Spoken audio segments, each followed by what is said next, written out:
I bet, of course I have 33 minutes and 30 seconds left on my camera, 333.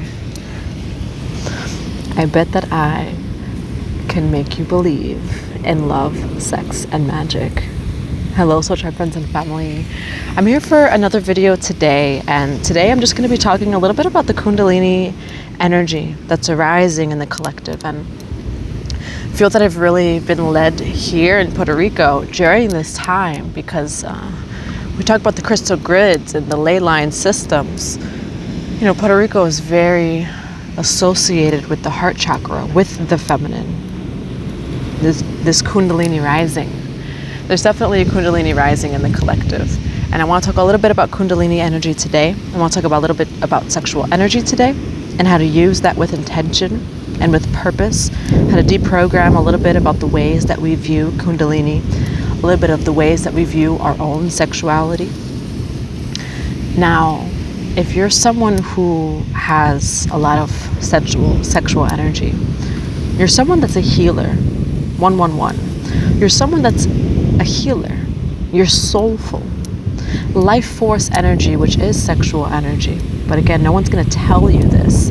You know, we're so programmed to look without of us. We're so programmed that we have to deny it. We have to shame it. We have to hide it. And of course, be protective of your energy because it is your sacred energy. It is your life force and your creative energy. But it's nothing to deny. It's nothing to be ashamed about. You know, and it's very unfortunate that not a lot of people talk about it, or a lot of people at least feel like they can't talk about it. Now in the collective, there's definitely a lot of the Kundalini rising, which is Ascension. You know, so when we talk about Kundalini, we're talking about Ascension. The Kundalini, it awakens that coiled serpent in the root chakra, right? And it rises up,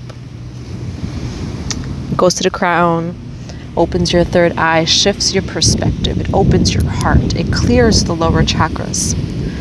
And too often is, say, Kundalini energy and things like that glamorized. And again, this is a very sacred energy. It's an energy to approach, and I won't say with caution, but with intention, with pure intention and sacred purpose. Now, a lot of times people think that Kundalini energy just has to do with sexuality. And the reason why people think that is because, again, the Kundalini energy, when it's awakening, you feel what, again, like we say in our animal bodies, what we in the human experience identify as like sexual energy, which that is just creative energy. And we've been so programmed to give that away. And not only just giving it away to other people, but we're so programmed to always do something with it when we feel it. You know, I've been getting a lot of different messages from many people just all over the world who are feeling this energy. You know, and this energy that's awakening within you, it is asking you to rise. When it comes to Kundalini energy, again, as I described it, it is the coiled serpent that awakens in the root chakra. And it rises up, but as it's rising up, again, Kundalini is just Ascension. It's pure life force energy, so pure light, pure just white light. And just imagine like white that's beyond the human experience of white light. It is that white, it is that pure. And of course, like different, say, religions or cultures, media, society, familial programming, they're going to steer you away from that. They're going to want you to, they're not even going to want to talk about it. Why? Because it is that powerful. And that's exactly why it is to be approached with pure intention and with sacred purpose. Now, Kundalini energy, which is life force energy, that's energy that's very healing and it's very clearing. And that is why it's so important. Again, I think I've said so important so many times, but that is just how important it is to approach it with such a pure intention, with worship, with honor. So with the Kundalini energy, life force energy, it arises through the lower chakras, which the lower chakras are what hold a lot of, say, the lower vibrations, right? The negative energy, the trauma, things like that. And so I will, and I think I've said this before in some of my YouTube videos, but I've never really made just a YouTube video about Kundalini and sexual energy.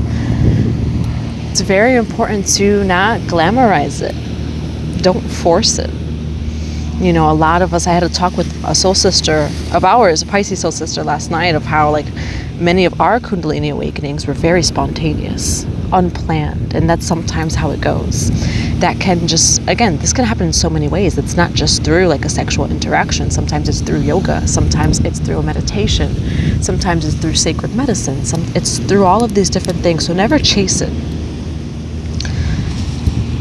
because it is going to clear the lower chakras, but you do have to be ready to do that shadow work. You have to be ready to face the shadow in those ways. You have to be prepared to face the shadow. And when we talk about sacred sex, again, this is with yourself or with another, because this is definitely a solo practice. And if anything, recommended to be a solo practice before you even come into a physical union with another. It's going to bring up those energies that are in the 3 lower chakras. That is the meaning of sexual creative energy, for us to transmute that into something higher. When you feel that energy, it's to be used with a creative purpose. It can actually be used, we talk about sex magic and things like that. It can be used for passion and purpose. You feel that energy, channel it in the means of dancing. Channel it in the means of maybe writing a creative project, of creating a song, knowing how to use that energy with higher purpose. We're so taught to, when we feel those energies, to just go out and give it to someone. Go out and watch something on the internet, which again, that's still giving away your life force energy. That's how we are programmed, 707, because we are literally programmed in this human experience to give our energy away, to give our power without of us, even when it comes to sexuality. When we talk about karmic relationships, karmic partners, right? When we talk about sacred sex, why is there a lot of these karmic connections? Because you're not having sacred sex, which sacred sex is honoring the fact that it is a sacred, holy experience. And so there is no sexual experience that's not going to come without the shadow. Which means that the intention, yes, it's pleasure and desire, of course it is.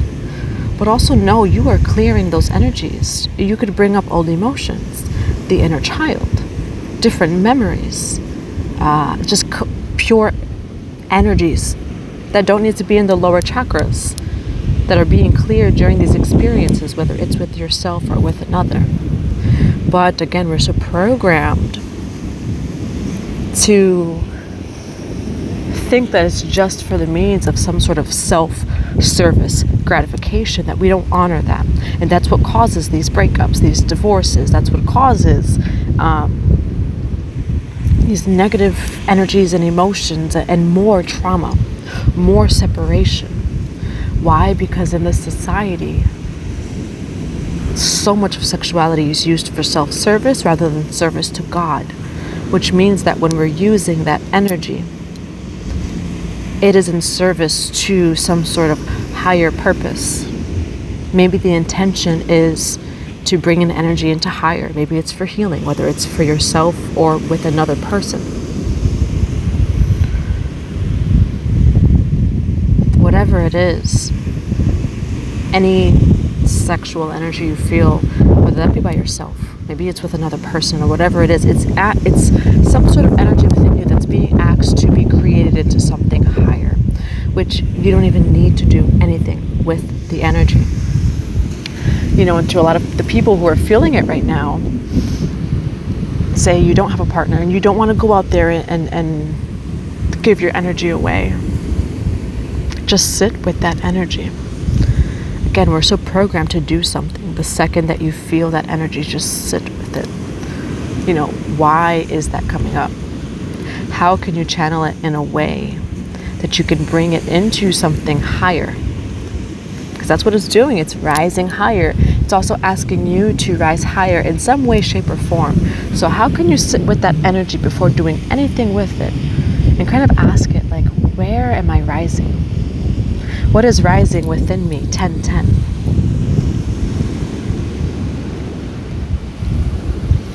You know, and when we talk about this energy, it's an energy of union. So it is a union of the masculine and the feminine, the lover, the beloved within. The lover and beloved within. You know, part of my journey is a lot of like past life healing. And if you already watch me, I'm someone who is very open. I do have a lot of Pisces in my chart, 144. I have a lot of Pisces in my chart, so I'm very open. And I remember a dream that I had maybe a few years ago, where it was like the making of matter. There was dark and there was light, and there was like some form of union. It's like in this dream, which I think was very much like a memory or like some sort of astral travel, was the light and the dark. There was nothing else that existed but the light and the dark, 11:11. And the light and the dark were just dancing together, which is the beloved and the lover dancing together. And then from their sacred dance, there was like all these energies, and it was very intense. And it was also some beautiful, just desirable energy too. And the light and the dark were dancing until there was this big explosion, a climax, and then matter was made. Some form of matter, and I don't like it, some form of matter. You know, and this was a dream that I had years ago. But when we think about, and again, I'm someone who works very on like a macro scale of like understanding things and energies. And so when we think about it in that sense, like how grand is that? How grand is that? Again, we are the universe inside and out. So how beautiful and grand is that? That our Mother Earth, that the universe mirrors us in that way, and that we mirror the universe in that way as well. And if we are to shift our perspective in that way of like, wow, this is really like the lover and the beloved dancing with one another. This is really healing the world, you know, and at least I do truly believe that sacred sexuality, and it does, can heal the world. And by that I mean, if more and more people are stepping into their sacred sexuality, ascension is going to speed up. That is ascension, the Kundalini energy. So as we are to have more divine unions, physically as well. And again, this starts with you. So if you don't have that sacred union within yourself, then you can't look for that without of you. So it does start with you. It starts with how you approach your energy, how you approach a solo practice or whatever it is. That inner harmony of your own masculine and feminine, your own lover and beloved, which I use the word harmony because I don't believe in the word balance. Like, we're literally in a human experience where everyone and everything has a free will. There's wind, there's people walking, there's my own thoughts, there's other energies influencing. We are constantly in some sort of teeter-totter. A beautiful, again, dance of the masculine and the feminine. Are we really ever in a complete balance? I don't think so. However, I'm open to the fact that we can be, you know, yin yang over here. Or is that right there? The light and the dark. And so if you're feeling any of these energies in the collective, there is a sexual reclaiming of your own sexual energy. I do recommend, there's like an Akashic Records prayer. The Akashic Records have been coming up a lot, and that is something I think that I'm going to speak about as well, because there's a pattern. I've never seen the Akashic Records come up for so many people. There's a calling for people to access their Akashic Records. Now, when it comes to like my Akashic Records and the sessions that I hold, for me, I'm someone that has always had access to the Akashic Records ever since a child, and it's very easy for me to just go into the records. Like, I don't really have to we do a meditation, you know. If you read about the Akashic Records, if you've ever taken a course, certification, there's a meditation to go in it. There's all these different steps. I'm someone who just I can tap into it without doing much. It's just always kind of there for me, where it's just like I don't even have to see someone's face. I could not even know their name. I don't need a birth date. It just like all this information comes to me and it's accurate, and so for me, the Akashic Records have been a big part of my life and my own healing journey. My healing journey has been a lot of my own Akashic Records healing, my own past life healing. And I would say that's been a big part of just my personal journey, which is not going to be everyone else's personal journey, but it's helped me a lot. It's helped me understand a lot, integrate a lot, clear a lot. And it's why I hold those sessions. And there is some sort of Akashic Records awakening as well, asking more and more light workers, light beings to own their power in accessing these records, which you have the power to access. Perhaps you may ask for support as well. It's a balance of like being open and being teachable and asking for support. I ask for support when I need it, and it's that balance of what that power is within you. But we have the beautiful experience of having tools, tarot, Akashic Records, whatever it is, people, all these different things. We do have that beautiful gift of the human experience of being able to have that assistance, support, and help. And again, all just reflections. But there's definitely a Kundalini rising in the collective, which is a feminine rising within us all. Whether you identify as man, female, but non-binary, there is a feminine rising right now. There is a reclaiming of your sexual energy and power. So I don't know if anyone else feels these energies, but those spirit babies are loud. I've been getting emails from people about my spirit baby that don't even know me. I've been having dreams. I've been feeling other people's spirit babies. Those spirit babies are loud. They're really guiding us in the other realms. So we can resonate with them. And we're all being asked to come into union with ourselves. There's a beautiful union right now with the 777 portal. Sometimes it's union without. There may be union without. And again, the union without is the infinite present moment of now. So it's the union that serves in this present moment of now, whatever that is. There's a lot of soul tribes coming into union.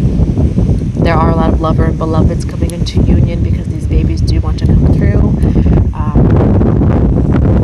And again, if you've been watching like my channel, then you know that when I talk about the twin flame journey, this twin flame journey is within you. It is not without of you. Will it manifest without of you at some point? Yeah. Probably. Not in your timing, not in our timing, in God's timing. And I do believe that not that we have multiple twin flames, but twin flame is an energy. We talk about, say, like the 10th, 12th dimension, and not to argue of how many dimensions there are, right?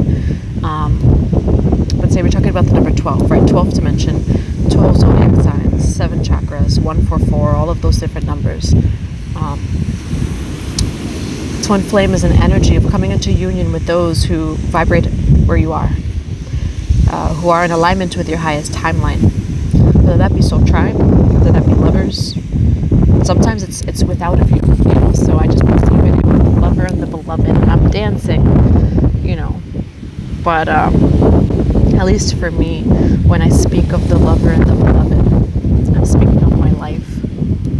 The beloved is the masculine energy, so the beloved is my physical realm, my physical body, my world, my reality, my opportunities. My lover within my feminine energy is making love. It's making love. It is seducing the world without of me. Coming into a union with these manifestations, with these opportunities, with my mission, with my purpose. And for me, that's what the lover and beloved means to me. So even, I don't know if you guys saw, there was like, I'm walking, and in graffiti, a big Osiris. I'm just like, yeah. Again, the beloved, the lover is within you. Dance with your life. Creating your reality is making love with the lover and the beloved. The lover and beloved are making love. They are in a beautiful rhythm and dance as you make love to your life, as you create your reality, as you birth this higher timeline, as you bring in this higher timeline. That is making love to your life. That is making love to the beloved. And at some point, maybe it'll come without of you. I mean, at some point.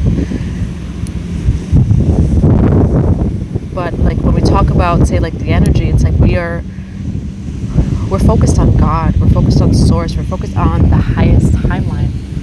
So we can't look without of us for anything or anyone. Anything it is that you seek is truly within you.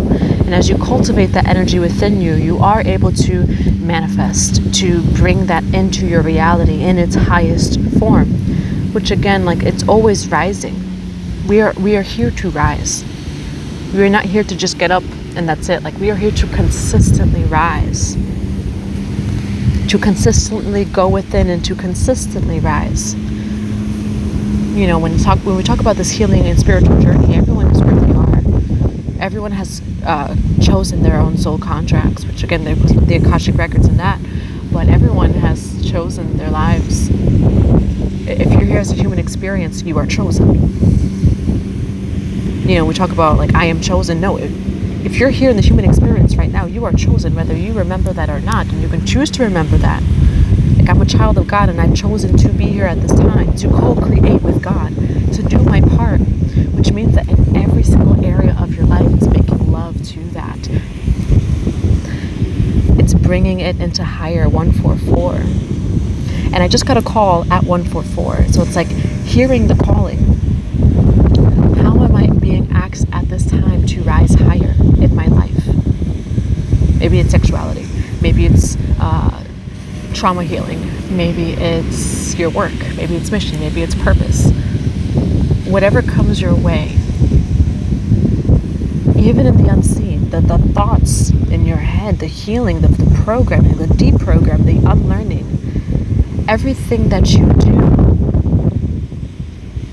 everything that you feel, everything that you transmute into a higher energy, you are co-creating with God. You are a co-creator here, and you chose to be here at this time. Us as humans, again, like we talk about trauma healing and things like that, we're all on our own journeys. There is no more than or less than. There is only, are you rising to the highest in the current present moment? It's just you and God. It's nothing without of you. It's no one without of you. You and God. Are you rising to the highest that you can possibly rise to in this present moment? If the answer is yes, you are in service to God. You are a co-creator. As human beings here, the Anubis energy has really come up in the collective for this portal as well in this full moon in Capricorn.